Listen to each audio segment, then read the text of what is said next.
वर्ष संपायला काही तासच उरली आहेत आणि खूप जणांच्या स्टोरीमध्ये व्हॉट्सअपच्या ह्याच्यात इंस्टाग्राम स्टोरीला मी बघते आहे की कंटिन्यू एक मेसेज येतो आहे की मला जे दिलं आहे त्याच्यापेक्षा दुप्पट त्याला मिळालं पाहिजे. देवाकडे ही एक प्रार्थना आहे लोकांची. काय वाटत आहे?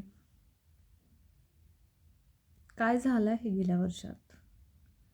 म्हणजे या वर्षभरात सगळ्यांना फक्त दुःख, त्रास, मला वाटतं इतकंच मिळालं आहे. म्हणूनच हा मेसेज आहे. कारण की मला नाही वाटत की सुख कोणीतरी दुसऱ्याला दुप्पट मिळावं अशी देवाकडे प्रार्थना करेल. काय वाटतंय कमेंटमध्ये सांगा. आणि नवीन वर्ष तुम्हाला खूप सुखसमृद्धीचं जाऊ ही ईश्वरचरणी प्रार्थना.